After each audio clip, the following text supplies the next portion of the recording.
Oi, pessoal, tudo bom? Aqui é o professor José Edmilson, sou professor de História, né? E inicialmente eu queria pedir para vocês aí deixar um like para nós, clica no certinho aí. Se possível, por favor, clica em inscrever-se, inscreva-se no nosso canal, isso nos dá uma força enorme. Por favor, clica aí no inscrever-se. Hoje nós vamos falar sobre o Zumbi dos Palmares. Mas antes de falar sobre o Zumbi dos Palmares, eu quero ter um outro papo com vocês. Não existem raças humanas. Os cientistas, eles são unânimes em apontar que não existem raças humanas. Falar em raça branca e negra é tão absurdo quanto achar que uma pessoa de orelha grande é mais inteligente do que uma de orelha pequena. A cor dos olhos e da pele, o formato do rosto, o tamanho do pé, tudo isso é determinado pelos nossos genes. Os genes são estruturas químicas, porções de uma molécula complexa chamada de DNA, que estão no interior das células do organismo. O indivíduo, cada pessoa, é o resultado da combinação dos genes da mãe com o do pai.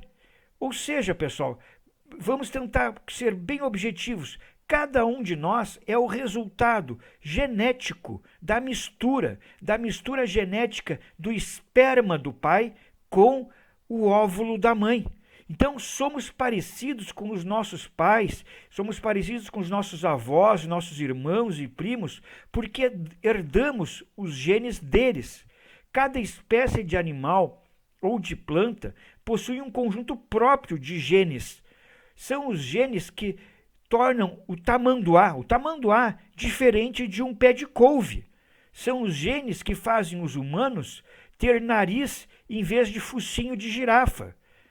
Mas vejam bem, nosso corpo não é determinado apenas pelos genes. Não é determinado apenas pelos genes. O tipo de vida que levamos também influencia. Por exemplo, a altura depende dos genes. A nossa altura depende dos genes. Mas se a pessoa não se alimentar direito e não praticar atividades físicas, poderá não crescer muito. Outro exemplo, ninguém nasce sabendo ler e escrever. Ninguém nasce sabendo ler e escrever. É preciso aprender a ler, é preciso aprender a escrever. Os genes não determinam quem será alfabetizado ou não. Os genes também não determinam quem completará um curso na universidade e quem será obrigado a abandonar os estudos para trabalhar.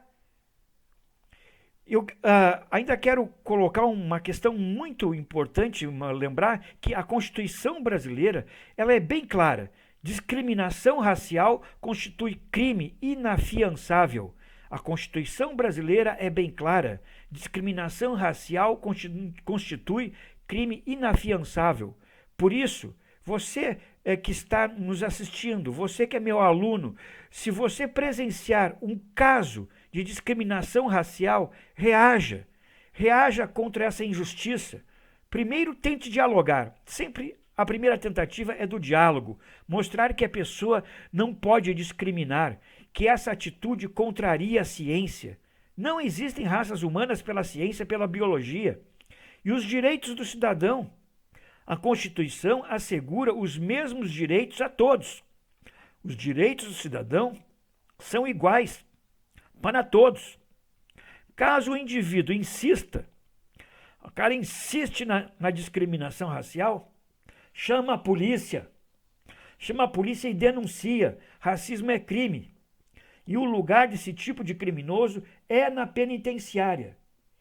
Bom, pessoal, agora nós vamos falar um pouco sobre outro assunto, o assunto principal de hoje, que é sobre o Zumbi de Palmares. Muito obrigado até o momento, mas continue aí com a gente.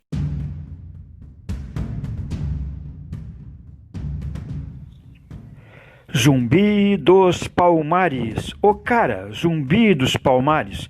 Pessoal, vou insistir aí, dá um like para nós aí, clica em inscrever-se, dá uma força aí.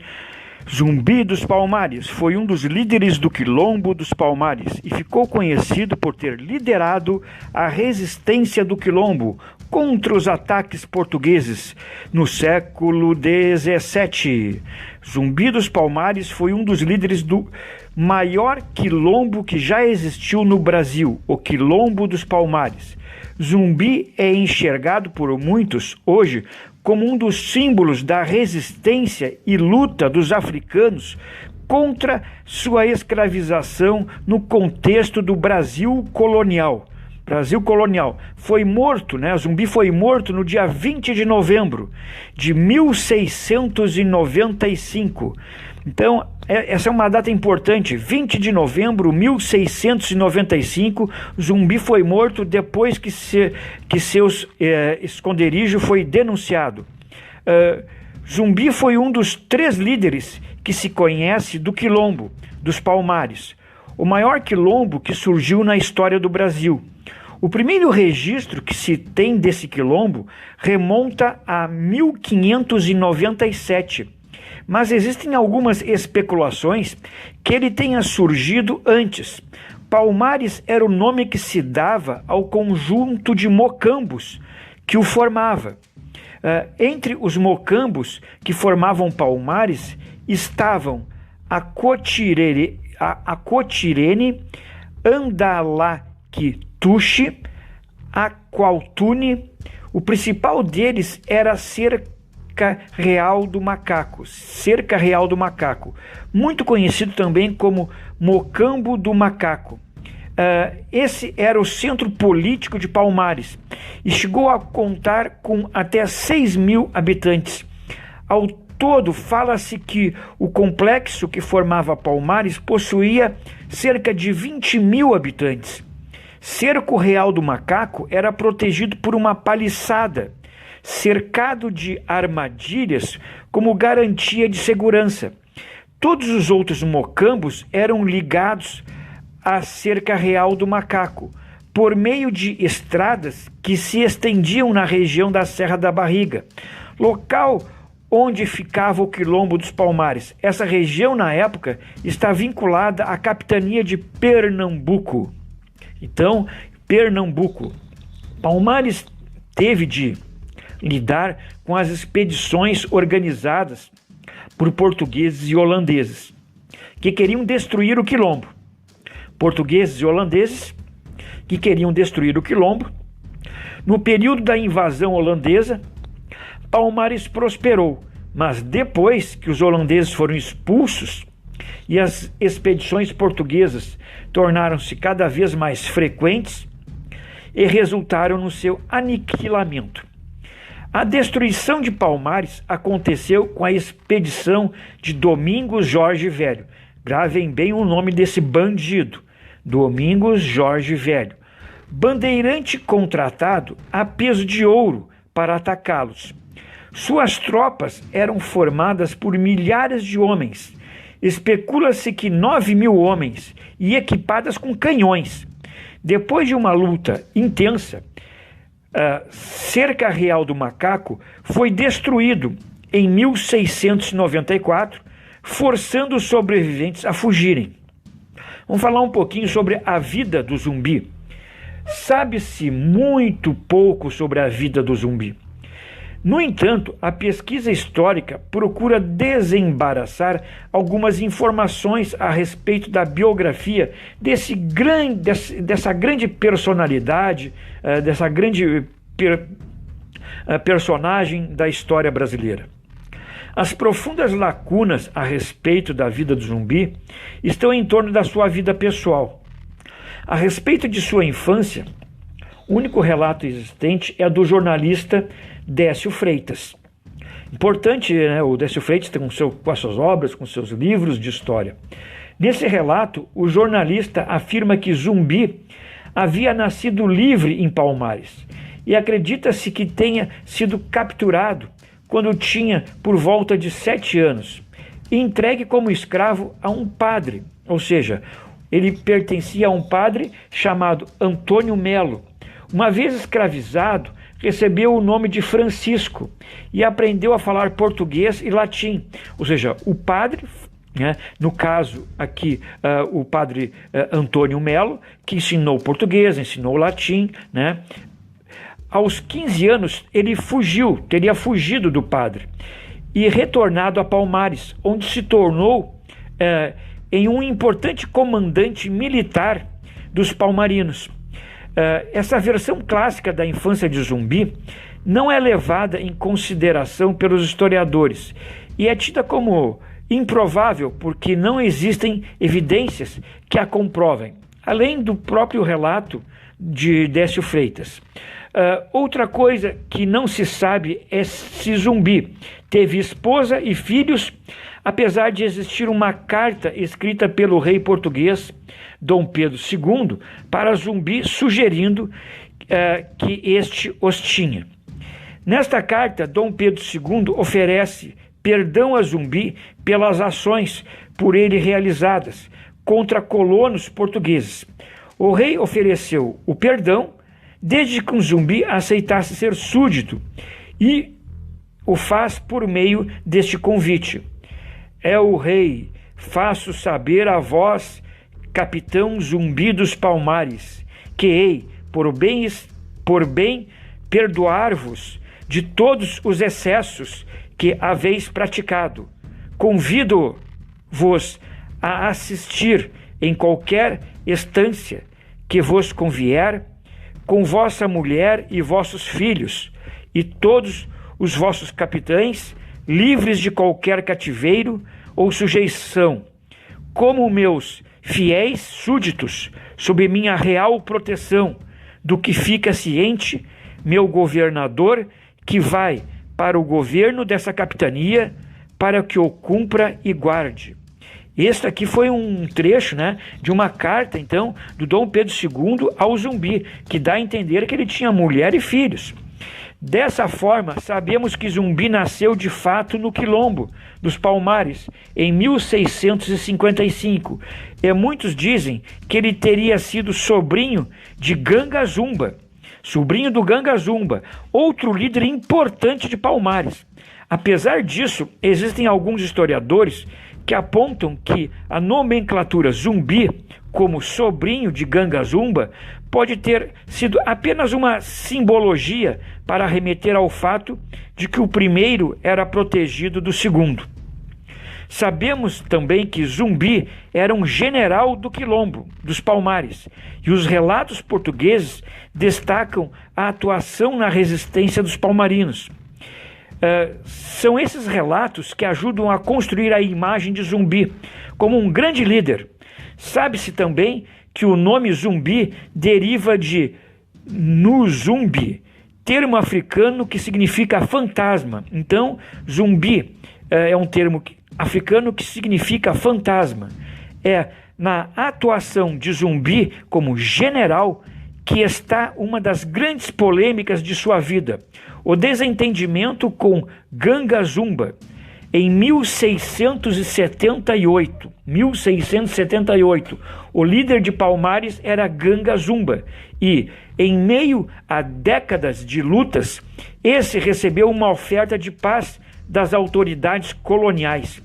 Ele recebeu uma oferta de paz das autoridades coloniais.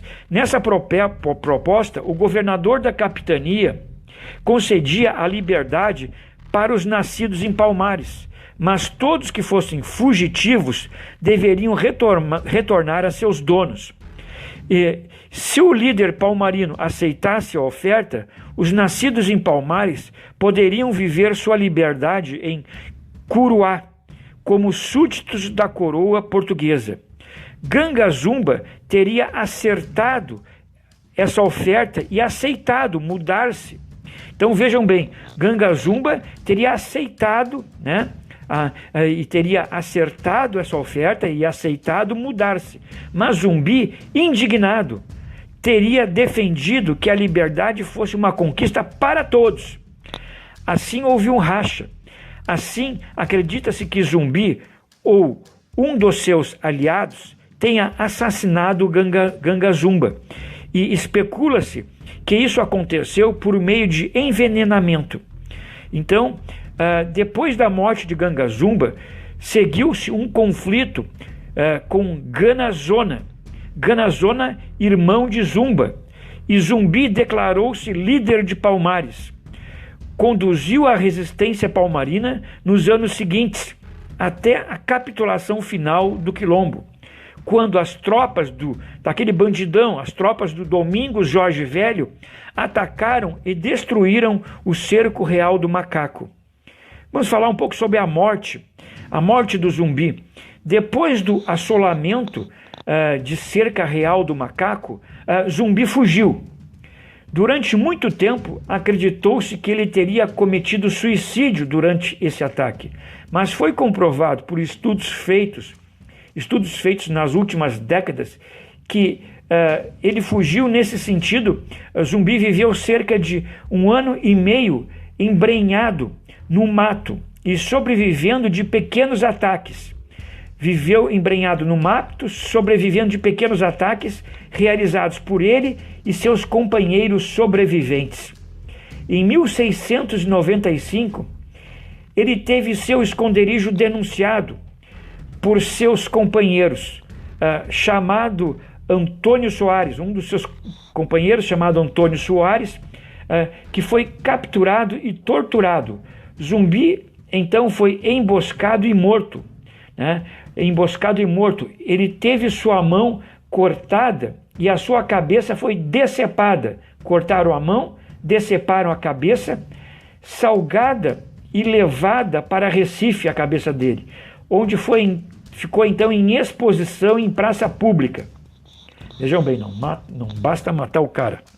Corta a mão, decepa a cabeça, bota muito sal grosso na cabeça do cara, que foi decepada, coloca na praça pública. A morte de Zumbi aconteceu no dia 20 de novembro de 1695. E, no século XX, Zumbi tornou-se um grande símbolo da resistência em determinados grupos políticos. Essa apropriação de sua história fez com que o dia da sua morte fosse convertido no Dia da Consciência Negra. Então, hoje no Brasil, comemora-se o Dia da Consciência Negra em 20 de novembro. A morte dele, que aconteceu então 20 de novembro de 1695. Bom, pessoal, por hoje era só. Um abraço para todos. Obrigado por terem nos escutado até aqui. Quem ainda não botou um like ali para nós ali, por favor, pessoal, se inscreva aí no nosso canal. Inscrever-se. Muito obrigado. Abraço para todos. Saúde para todos.